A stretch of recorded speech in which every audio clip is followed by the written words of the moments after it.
அனைவருக்கும் வணக்கம். ஒரு முக்கியமான விஷயத்த பத்தி தான் இந்த வீடியோல பார்க்க போறோம். அதுவும் ஒரு விழிப்புணர்வு சார்ந்த வீடியோ. நெறையா கிளையண்ட் என்ட்ட கேட்டாங்க. இந்த அபிஜித் நட்சத்திரம்னா என்ன? அது எந்த மாரி பலன் அளிக்குது? இந்த அபிஜித் முகூர்த்தம்னா என்ன? அது எந்த நேரத்தில வருது? அப்படின்லாம். இந்த அபிஜித் நட்சத்திரம் அப்படிங்கிறது நெறைய பேர் நெறைய வீடியோல நீங்க கேள்விப்பட்டிருப்பீங்க. மகாபாரதத்தில சகாதேவன் வந்து இந்த அபிஜித் நட்சத்திரத்த தான் துரியோதனன் வந்து மகாபாரதத்தில வெற்றி அடையறதுக்காக குறிச்சு குடுத்தாரு. அத கிருஷ்ணர் வந்து தன்னுடைய மயில் இறகுல ஒளிச்சு வச்சுக்கிட்டாரு. அப்புறம் கலியுகத்துக்கு இது தேவையில்லைன்னு சொல்லிட்டு அபிஜித் முகூர்த்தம்ங்கிற ஒண்ண குடுத்தாரு. அதனால அந்த இத ஃபாலோ பண்ணா நிச்சயமா வெற்றி அடையலாம். அப்படிங்கிற மாரிலாம் நெறைய பேர் உருட்டுவாங்க வீடியோக்கள்ல. கருத்து இதுல என்னன்னு கேட்டீங்கன்னா, அந்த கிருஷ்ண பரமாத்மாவே கலியுகத்துக்கு இந்த நட்சத்திரம் தேவையில்ல அப்படின்னு சொல்லிட்டாரு. ஸோ அத தான் இப்ப நம்ம ஃபாலோ பண்றதில்ல. அது ஜோதிடம் ரீதியா அது வேற டாபிக். அத பத்தி நம்ம இப்ப பேச வேண்டாம். நீங்க புரிஞ்சுக்கணுங்கிறதுக்காக சில விஷயங்கள சிம்பிளா நான் சொல்ல வரேன்.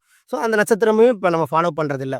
அவர் உடனே அத மறைச்சு வச்சுக்கிட்டு அபிஜித் முகூர்த்தம்ங்கிற ஒண்ண குடுத்தாரு. அத நீங்க செஞ்சீங்கன்னா நிச்சயமா வெற்றி அடைவீங்க அப்படின்னு சொல்ல ஆரம்பிச்சுட்டாங்க. ஒரு பொதுவான நேரத்த வச்சுக்கிட்டு, ஒரு மதியம் ஒரு நேரத்த குறிப்பிட்டு அவங்க சொல்ல ஆரம்பிச்சுறாங்க. நீங்க சொல்றது எனக்கு புரியுது. உங்களுடைய கேள்வியும் எனக்கு புரியுது. இந்த நேரத்தில நீங்க என்ன யோசிப்பீங்கன்னா, அவங்க வேற ஒண்ணும் சொல்லல இல்ல சார். ஒரு 2 விளக்கு, நெய் விளக்கு போட்டு சாமி கும்பிட தானே சொல்றாங்க.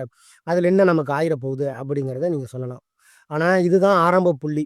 இத வச்சு ஒரு பெரிய வர்த்தகத்தையே உருவாக்குவாங்க. நீங்க நம்ப ஏன்னா வீடியோக்கள் ட்ரெண்ட் நம்ப ஒரு பெரிய வர்த்தகத்த உருவாக்கும்.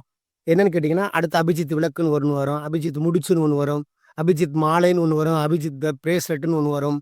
அபிஜித் புகைப்படம்னு ஒண்ணு வரும். இத வச்சுக்கலாம். அப்புறம் எல்லாத்தையும் இதில கொண்டு வந்து ஒரு வியாபார தந்திரமா உங்கள ஏமாத்துறதுக்கு தான் முயற்சி பண்ணுவாங்களே தவிர, இதன் மூலமா ஒரு பலனும் நமக்கு கிடைக்க போகுது. ஏன் இத சொல்றேன்னா, தனிப்பட்ட முறையில ஏற்கனவே மைத்ரேய முகூர்த்தம்னு சொல்லி ஒரு விஷயத்த உருட்டுனாங்க. அதையும் நானும் முயற்சி பண்ணாம நம்ம செய்யக்கூடாது, சொல்லக்கூடாது மக்களுக்குங்கிறதுக்காக அத நம்ம முயற்சி பண்ணி பார்த்தோம். ஒரு குறிப்பிட்ட நேரத்தில நம்ம கடன் குடுக்குறவங்களுக்கு பணத்த எடுத்து வச்சு, இல்ல அவங்க அக்கவுண்ட்ல பணம் குடுத்தாலும், அவங்க கையில குடுத்தாலும் கடன் பூரா அடைஞ்சிரும்னாங்க. அந்த மாரி எதுவுமே நடக்கல. இதெல்லாம் ட்ரெண்டிங்க்காக செய்யக்கூடியது. இப்ப கருங்காலி மாலையோ, இந்த மைத்ரேய முகூர்த்தமோ, இப்ப இந்த அபிஜித்ன்னு ஆரம்பிச்சுக்கலாம். இதெல்லாம் ஒரு வியாபார தந்திரம் தானே தவிர, இத வச்சு 5000, 10,000 அபிஜித் முகூர்த்தத்த வச்சு நம்ம ஒரு கிளாஸ் எடுக்கிறோம்னு சொல்லி, அதுக்கு ஒரு 10,000 பில்லு போடுறதற்கான அடிப்படையான விஷயங்கள இப்ப ஆரம்பிச்சிருக்காங்க. ஸோ மக்கள் இதிலிருந்து ஒரு விழிப்புணர்வு அடையணுமே தவிர, இந்த மாரி விஷயங்கள தயவு செய்து நம்பாதீங்க. நான் முதல்ல இருந்து அதான் சொல்லிட்டு இருக்கேன். ஒவ்வொரு தனி மனிதனுக்கும் ஜாதகம்ங்கிறது தனித்தனியா தான் இருக்கு. அவருக்கு வெற்றி அடையறதற்கு என்ன வழி? பிராக்டிகலா என்ன வாழ்க்கையில நம்ம வேலைக்கு போகணுமா? தொழில் பண்ணணுமா? இல்ல கமிஷன் சார்ந்த தொழில் பண்ணணும். இந்த மாரி வெற்றி அடையறதுக்கு அவர் ஜாதகத்துல என்ன இருக்கும்?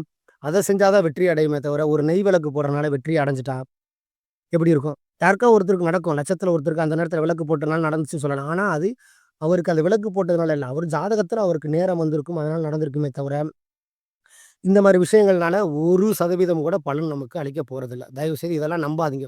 இதெல்லாம் நீங்க ஆரம்ப காலகட்டத்திலேயே நம்பாம இருந்துட்டீங்கன்னா, அத வச்சு ஒரு வியாபாரம் வரவே வராது. இத சொல்லணும்னு தான் நெனச்சேன்.